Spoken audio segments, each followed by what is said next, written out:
Sobre os Estados Unidos. O secretário de Estado dos Estados Unidos, Marco Rubio, disse que o país responderá provavelmente na próxima semana que vem, tá? A condenação de Jair Bolsonaro no STF. Está no ar o Márcio Talks, o canal de cortes mais visto do YouTube. Eu sou o Márcio Andrade e no vídeo de hoje você vai ver mais um conteúdo sensacional. Portanto, se inscreva no canal, deixa o seu comentário, deixa também o seu like. Se liga aí! Sobre os Estados Unidos. O secretário de Estado dos Estados Unidos, Marco Rubio, disse que o país responderá provavelmente na próxima semana que vem, tá? A condenação de Jair Bolsonaro no STF.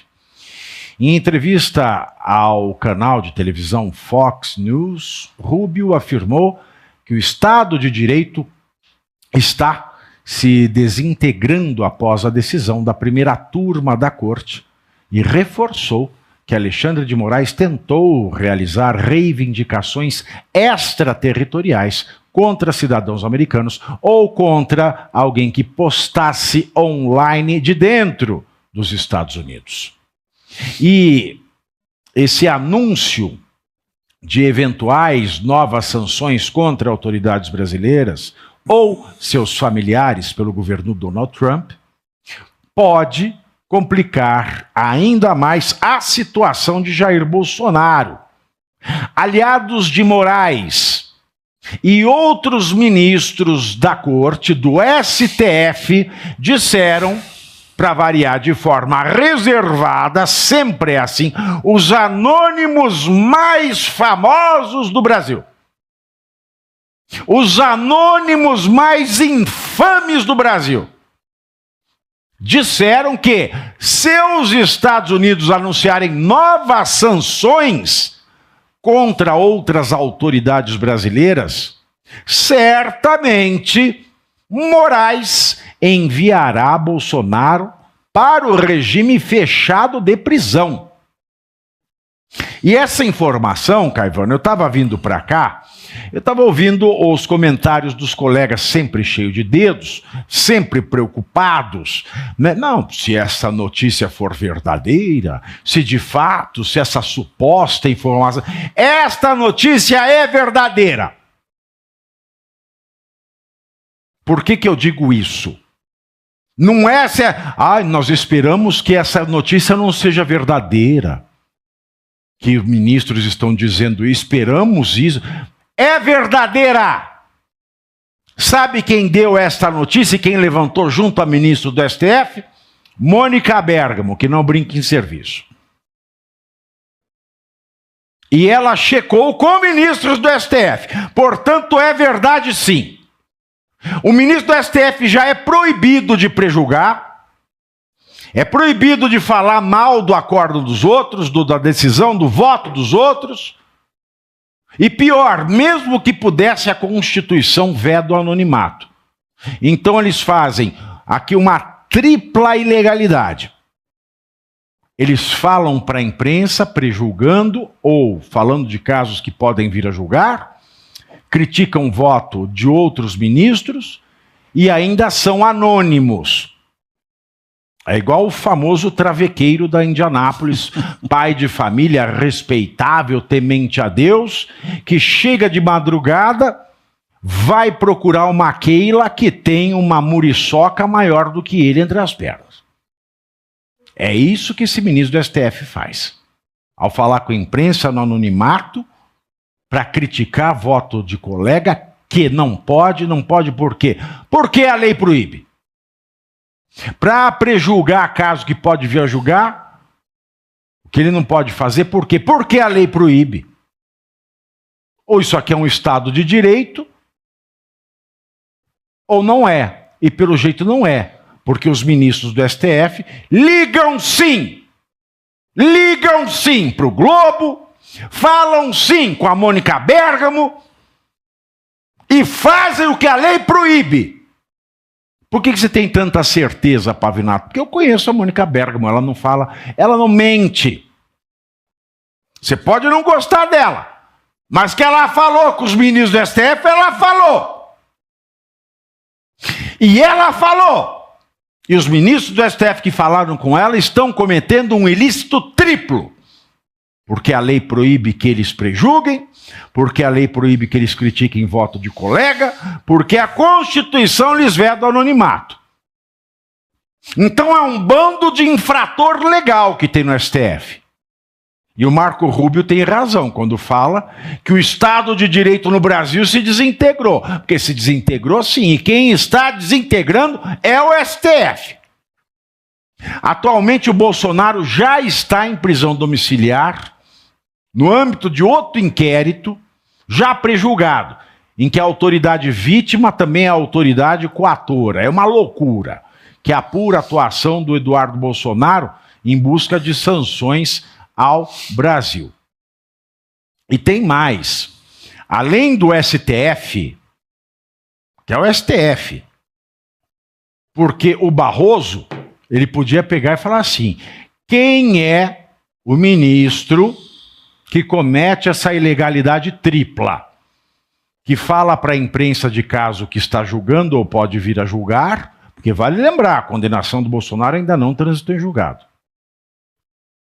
E mesmo que não for um dos 5 da turma, pode ser alguém do plenário, algum dos 11, inclusive ele próprio, Barroso. Porque se ele não fala nada, ele se inclui nessa rede de ministros que ficam desintegrando o Estado de Direito, como disse o Marco Rubio. Estão desintegrando, você está pegando pesado. Não estou. Se o direito diz que o juiz não pode criticar o voto do colega, se o direito diz que o juiz, o ministro, não pode prejulgar, falar de caso que está julgando ou que pode vir a julgar, e se a Constituição, que um ministro do STF deveria guardar, veda o anonimato, tem algum pilantra no STF ou alguns pilantras que estão quebrando essas 3 ordens legais. Ou o Barroso já tinha mandado abrir um inquérito para apurar quem é o ministro pilantra que está triplamente infringindo a lei e a Constituição. Não bastasse o STF ter feito o Bolsonaro de refém, porque uma das coisas que diferencia o direito penal da Idade Média para a Idade Moderna é o fato da penalidade, da sanção, não ultrapassar a pessoa do infrator. Perfeito. E se é o Eduardo Bolsonaro que está pedindo sanção, vai colocar o pai de refém. Então já não bastasse humilhar o Jair Bolsonaro, agora o STF pega o Bolsonaro, põe uma arma na cabeça e fala, vai, continua, que eu dou um tiro nele. Agindo igual ladrão de banco com criança e velhinho, com a arma apontada na cabeça para falar, a polícia não entra aqui. Se não bastasse isso, Caivano, hoje à tarde, o Moraes ele deu um prazo de 24 horas para a Polícia Penal do Distrito Federal explicar em detalhes a escolta de Bolsonaro na ida ao Hospital DF Star ontem.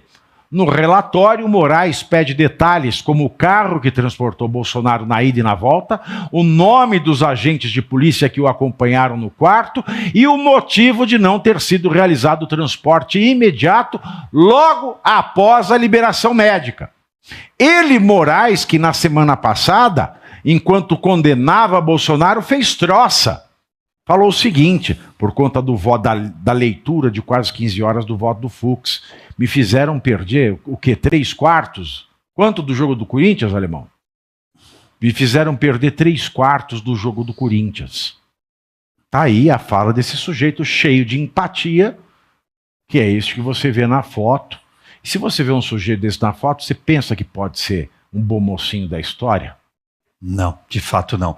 Ó, você começou com uma definição mais que perfeita, Pavinato. Você sabe que eu tenho defendido a anistia e estudado muito sobre a anistia desde 2023. Então já passei pela história da anistia, a constitucionalidade e agora eu estou na parte do direito internacional. Como é que o direito internacional enxerga isso? E ele define o Estado de Direito, já que a gente está falando do Marco Rubio, para o direito internacional, o Estado de Direito prevê 3 premissas básicas. A primeira é um governo sob a égide da lei. Eles chamam de império da lei. Nada é feito que não seja seguindo a lei. Essa é a primeira premissa. A segunda é que haja a independência e a harmonia entre os 3 poderes. Já deu para sacar? E a terceira e última é a preservação da garantia do cidadão, ou seja, dos direitos e garantias fundamentais previstos na Constituição. Bom, não precisa nem ir muito longe, basta a gente olhar aí o caso do Bolsonaro, você já percebe que não teve presunção de inocência, que é um princípio basilar da nossa Constituição, do Pacto de São José da Costa Rica, enfim, todos os tratados internacionais que o Brasil é signatário prevêem, acima de tudo, isso. E ele está sendo punido, como o Pavinato explicou para vocês, nossa audiência, um inquérito contra o filho. Então veja, Bolsonaro não sabe por que está preso, mas está em prisão domiciliar. O nome técnico disse é o que o Pavinato já falou no começo. Ele é refém, portanto, é sequestro o nome técnico disso. O Estado brasileiro, representado nesse momento pelo STF, na figura do Alexandre de Moraes, sequestrou Jair Messias Bolsonaro. E as pessoas estão repetindo que a gente vive uma normalidade.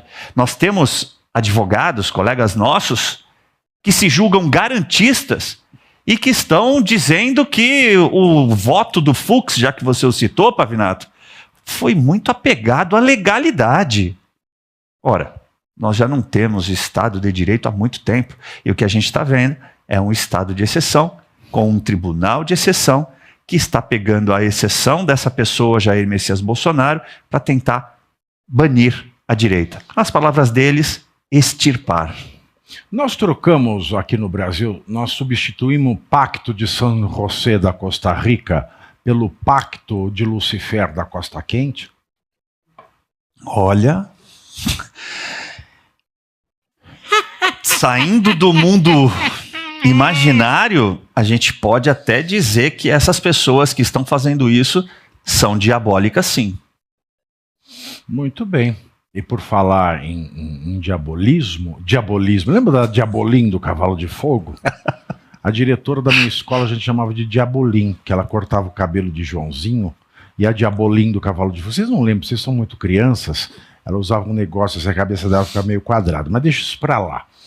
Eu sei que, seguindo a toada da condenação do Bolsonaro, porque quando o Cristiano Zanin votou, né, que foi o último a votar, o Cristiano Zanin ele trouxe um conceito inadmissível no direito penal brasileiro, que é o chamado a violência simbólica.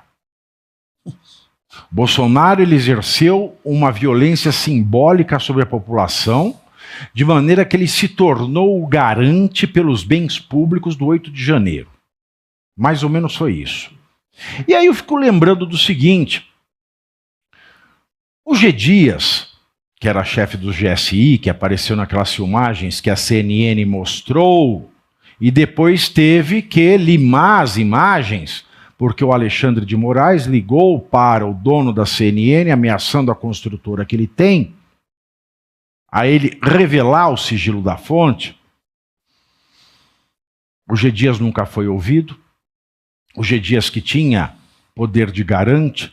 Aliás, o Flávio Dino também tinha poder de garante, então o Flávio Dino e o G. Dias seriam mais culpados por essas teorias loucas da Carmen Lúcia, do Cristiano Zanin, do Alexandre de Moraes e do próprio Flávio Dino. Aliás, Flávio Dino não poderia julgar porque ele tomou consulta com Alexandre de Moraes quando ele era o ministro da Segurança Pública no 8 de janeiro. O Cristiano Zanin não poderia julgar porque ele foi posto no STF pelo Lula, e porque ele é afilhado de casamento do Lula, e porque ele é padrinho de união de Lula e Janja, e porque a esposa dele é afilhada do Lula, e porque o sogro dele é padrinho do filho do Lula. E só porque o Sérgio Moro foi nomeado ministro da Justiça pelo Jair Bolsonaro, ele defendeu e conseguiu a anulação das condenações do Lula perante o STF. E o Alexandre de Moraes, né, como vítima da tentativa de golpe, ou seja, como tentada vítima, não poderia julgar.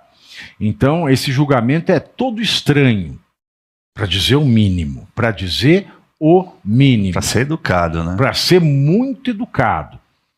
E aí, com essa teoria louca toda da violência simbólica. Porque o que os ministros do STF disseram? O povo brasileiro é um bando de retardado mental. Ninguém tem autonomia da vontade. Basta alguém falar alguma coisa na imprensa que eles vão igual jumento. Basta alguém assoviar que eles vão igual cadelo adestrado. Que essa foi a ideia. Que as pessoas não têm autonomia da vontade, são todos influenciáveis. Aí eu pergunto se podem votar também. Porque se é dessa maneira, quem recebe Bolsa Família, no meu modo de ver, não podia votar também. Porque é todo mundo influenciável. É o STF que está dizendo que o povo não tem capacidade de vir a julgar os seus próprios atos, não sou eu. O Brasil está passando por um momento muito delicado. As instituições, o poder legislativo, o judiciário, o executivo, estão completamente perdidos e estão completamente prejudicados, sem credibilidade. E tudo isso por conta de ações de pessoas da alta cúpula desses poderes. Pois bem, os três poderes, o poder legislativo, o judiciário e o executivo, eles tendem a estar harmônicos. Pelo menos é isso que diz a Constituição, deveria ser harmônicos, né? Deveria ter um equilíbrio entre os três poderes, cada um fiscalizando o outro, né? Na questão dos freios e contrapesos. A própria Constituição diz isso. Porém, na prática não é assim que funciona. O que a gente vê hoje no Brasil é justamente um poder sobressaindo sobre o outro. Então, o que acontece? Isso necessariamente vai refletir lá na ponta, ou seja, no indivíduo, no povo, na sociedade. Tá? Mas, ao que parece, as ditas autoridades não estão nem aí para esse negócio, né? Não estão nem aí para as instituições que elas próprias pertencem, né? Então, a coisa está em uma tônica de projeto, na verdade, já vem de muito tempo, aquela coisa do projeto de poder, do poder pessoal, né? Todas as ações são em benefício próprio ou em benefício da minha ideologia política, da minha visão de mundo. Então, essas pessoas que estão nessas instituições, elas arrogam para si todo esse poder e traz essa tônica de visão de mundo para dentro da própria instituição, né? E, obviamente, quando isso acontece, aí há uma corrupção própria, né, de corromper a própria instituição. Ou seja, o Brasil está em um patamar em que a alta cúpula que governa, que dirige o país, né, ou seja, o pessoal do Poder Executivo, começando pelo Presidente da República, aí tem o pessoal do Judiciário, começando lá pelo STF, aí tem o pessoal do Legislativo, começando lá pelo Senado, tem o pessoal lá da Câmara, são os deputados e tudo mais, no Senado e senadores. E ao que parece, a coisa está se enveredando aí para algo muito grande aí, de penalização em relação aos Estados Unidos para com o Brasil. É isso. Essa é a situação em que o Brasil se encontra, essa é a situação em que a população brasileira, a sociedade do Brasil, a nação brasileira se encontra. Por esse vídeo é isso, se inscreva no canal, deixe o seu comentário e deixe também o seu like. Até breve.